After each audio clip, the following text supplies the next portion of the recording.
Hello, everybody. Well, first of all, I should start by saying that I hope this is going to be the worst podcast or worst vlog I ever do. I hope it will be the worst because it was also the first one I ever do. So I naturally hope that this will be, things can only get better from here. And in the meantime, I hope you can forgive my hesitancy as I get to grips with this new something that's very new to me anyway.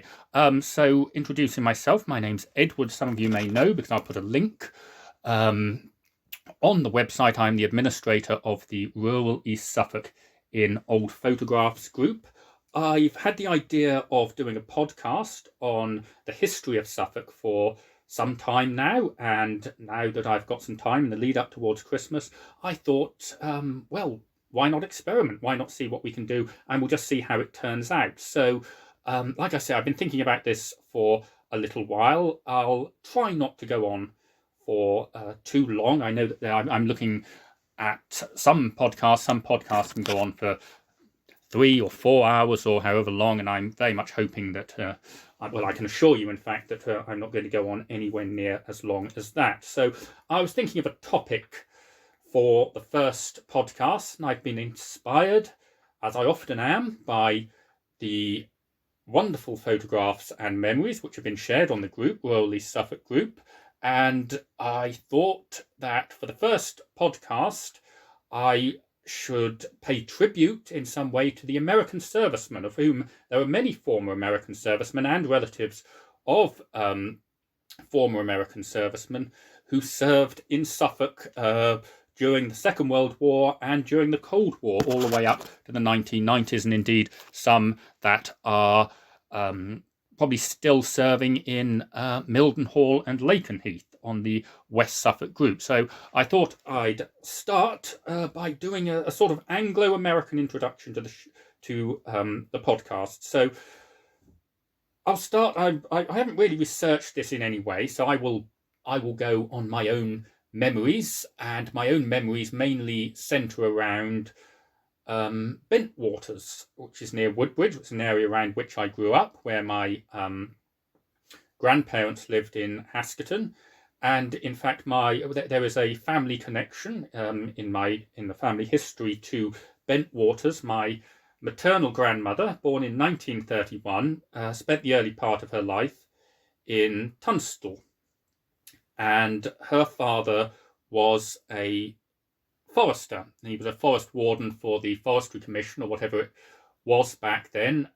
He worked around Tangham Forest and Rendlesham Forest, and I remember he was a member of the Ancient Order of Foresters, and I remember going as a child into my nana and granddad's house, and there was this wonderful, I suppose, A2 certificate, wonderful, ornate, beautiful, illustrated certificate naming him or inducting him as a member of the Ancient Order of Foresters. So yes, that's what he was. That's my great grandfather, and he lived in a tied cottage. They lived in a tied cottage in Tunstall. My grandmother, mother and father, and her two sisters. And around 1942, they received notice that they had to leave their cottage in Tunstall, and they had to move out because the cottage and the many cottages around the area were going to be demolished, and there was going to be a new airbase built, which, although it was going to be called RAF Bentwaters, it was in fact going to be used and occupied and run by the American servicemen who was starting to arrive here following the attack on Pearl Harbor. So my Nana and her family, they left Tunstall. They went to move to Haskerton, and this, although it must have been great upheaval for them, it was actually a very good thing for my Nana. She married my grandfather, who's a man from Haskerton. She remained there all her life, and yes, we had some many wonderful memories of visiting Haskerton. So my own memories of Bentwaters, I'm only 39 years old, so I say only 39, so nearly 40, but I remember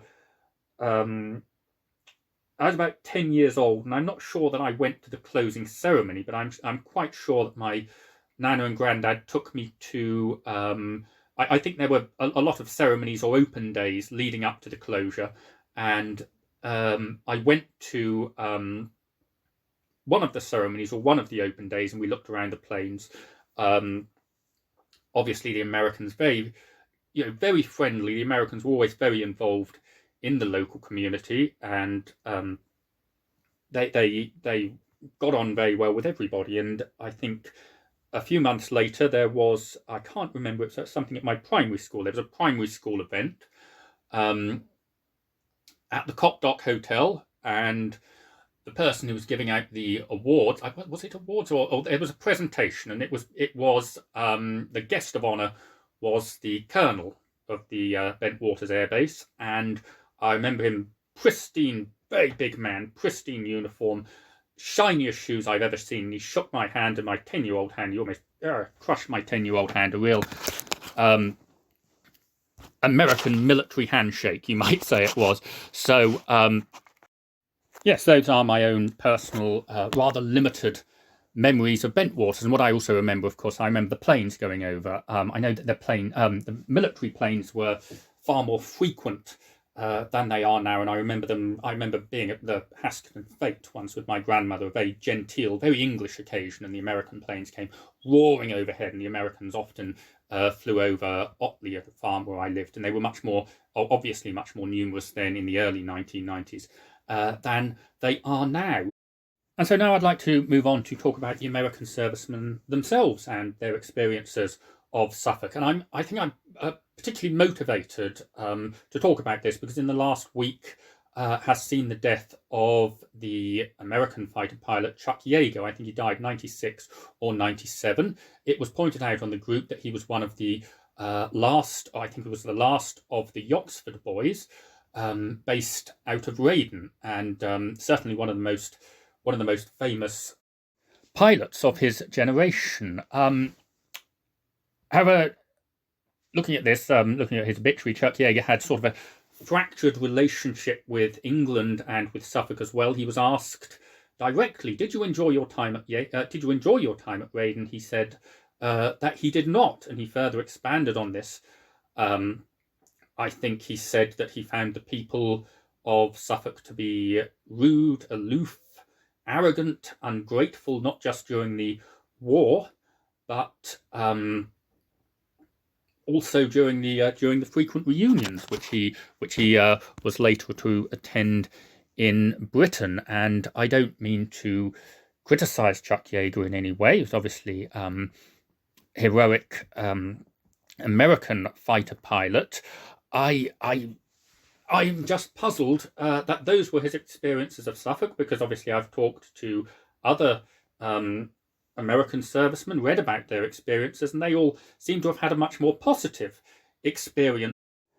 And indeed, I couldn't find many examples aside from Chuck Yeager's in which the American servicemen of every era had negative things to say about Suffolk. And I mean, I was even about 6 months ago, I think the BBC Look East did a report on RAF Mildenhall and the current American servicemen who are, service people who are stationed there today. And most of them said, well, it's the best assignment they've ever had. They love the local community.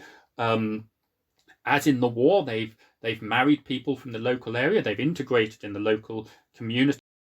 And most especially the American servicemen who are on the group, and there are quite a few of them on the rural East Suffolk site, all seem to have had very positive experiences of their time in Suffolk. So, like I say, I'm not criticising Chuck Yeager in any way, but I am simply puzzled that those were his experiences.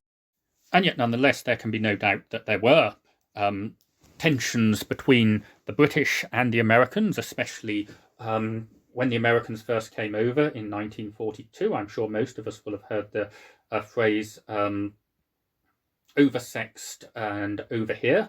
And it was certainly true that whilst Britain had suffered 3 years of austerity and very severe rationing. The Americans came over and they were seen as much wealthier, far more resources, far better prepared.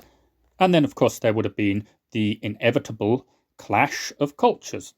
Now, there was a wonderful exhibition at Ipswich Museum,